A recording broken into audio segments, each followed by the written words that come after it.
Today, our group will presenting the company Coca Cola, and me and my partner John are gonna talk about this. And one of our Indian partner actually he disappeared, so actually I have to cover his work to the introduction part. So probably everybody know Coca Cola. He's a very successful company, one of the American legend company, and this is American company corporation founded in 1982.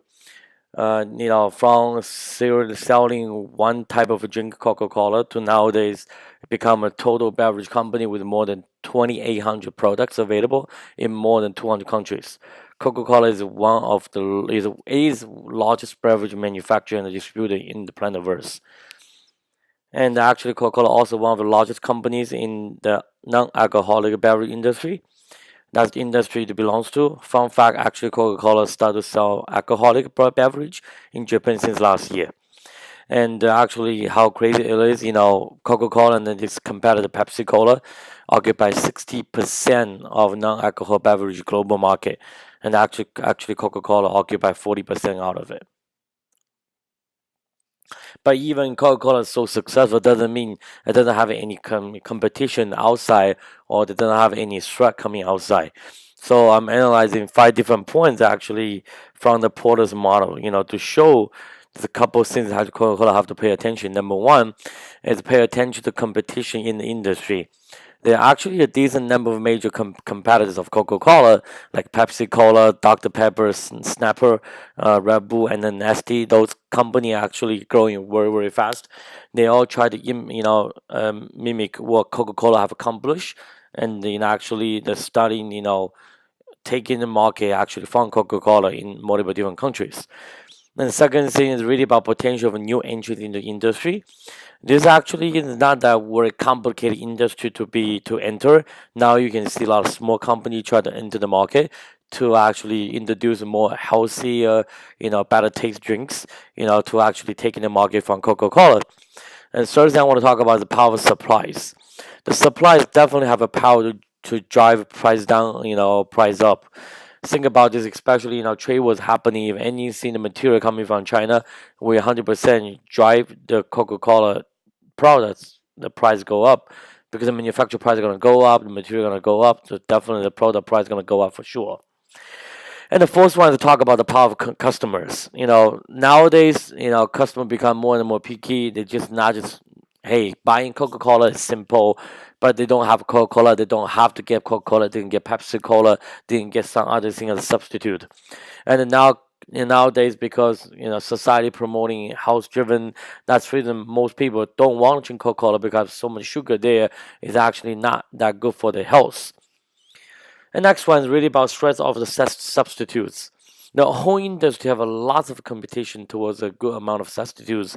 You know, company can produce any kind of a drink, similar taste like Coke with zero sugar, or they use not just use, aspartame, they can use something better taste compared with, the fake sugar, and the customer actually will more willing to buy because it's more healthy and tastes much better. So how to maintain the competitive advantage in the for Coca-Cola's company? Number one is they really have to refocus on its core business model. Their core business model is actually non-alcoholic beverage. That's the reason they really have to, spending like second one talk about keep investing in the research and development. As long as they can invest more money, they can have a better taste of Coke, better taste of sugar replacement to add in the beverage. Let customer feel it tastes similar like the real Coke. Then guess what? Customer willing to buy more, spend more money there. And also Coca-Cola, continue spending more money in research development, in inventing more healthier beverage that definitely gonna help a lot to retain the customer and getting more customer to buy in the product. And so it's really about become more efficient. More efficient to talk about manufacturing process. How they can use reusable material, how they can actually, use robot to actually replacing human power, or the human labor in the manufacture plant to do simple stuff. I know in Atlanta, Georgia, the headquarters already start implementing some of it, but not massively using that. As long as they're massively using robots as technology, guess what? A lot of cost from human side, can be eliminated. And the next part, actually, I want to give to my partner to actually continue the rest of the presentation. Coca Cola is a very strong brand in the world. Its flexible market strategies and amazing innovation capacity has made Coca Cola keep its top position in soft drink field. However, to keep the biggest market share of the industry and to keep thriving as a sustainable company, there are things to improve, including more efficient operations, more investments in R&D, diversifying health conscious products, more eco conscious products and campaigns, and creative market efforts. Although the annual revenue has decreased from 44 billion in 2015 to 31 billion in 2018, the profitability has increased significantly from 16.5% to 20% in the same time period. As per the management, it is attributable to their strategic transition from BIG to franchising business, where they partner up with bottling companies and get brand fee instead of producing bottles by themselves.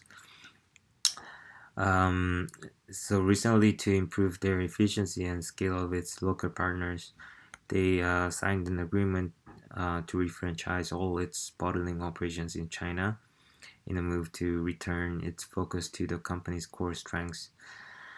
I think it's a good move, and I suggest the company target to keep reducing their own heavy assets, and focus more on their R&D, marketing efforts, and other environmental efforts.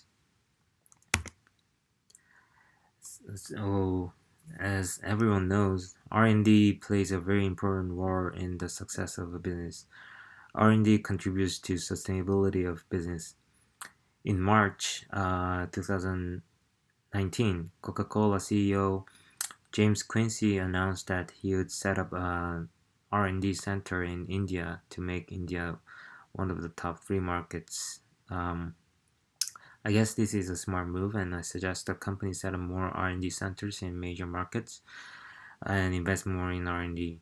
Each market have different food cultures, different preferences on taste, so it requires to build more of customized strategy for bigger markets to succeed, and R&D centers will be the key for that.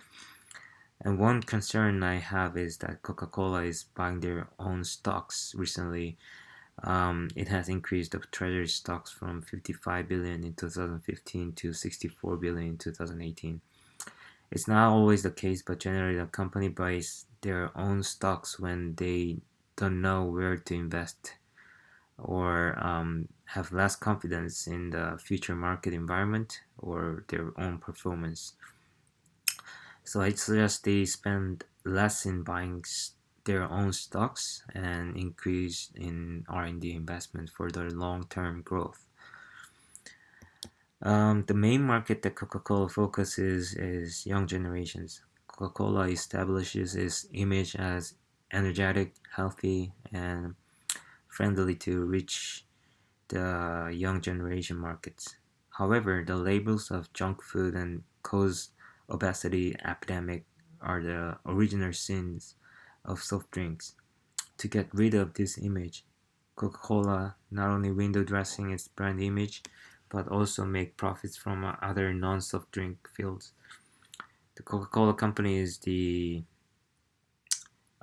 exclusive distributor of Evian bottled water and other energy drinks.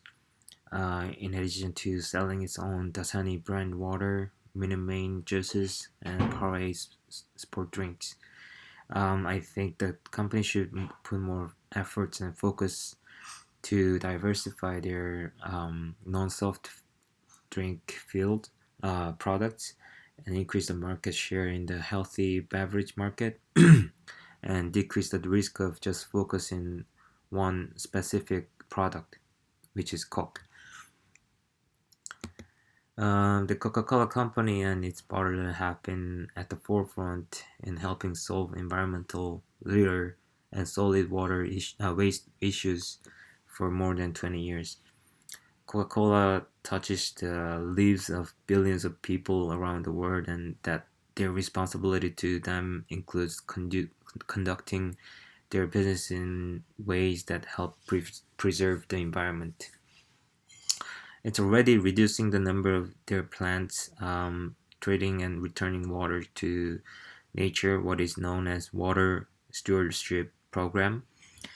And its system already supports dozens of litter prevention organizations.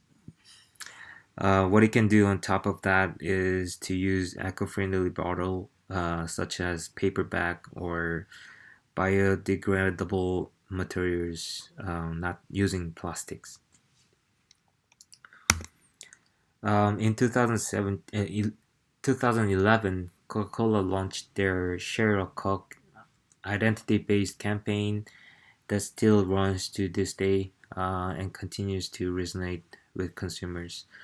Originating in Australia, the genius of this campaign has since spread to more than 70 countries worldwide.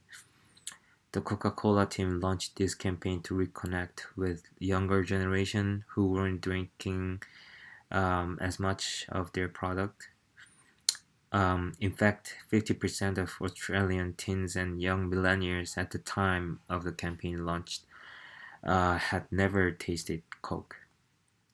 So it had a very successful result, such as young adult consumption increased by 7%, 76,000 virtual Coke cans were shared online, over 378,000 custom Coke cans were printed at kiosks at various malls and events, and 870% increase in Facebook traffic.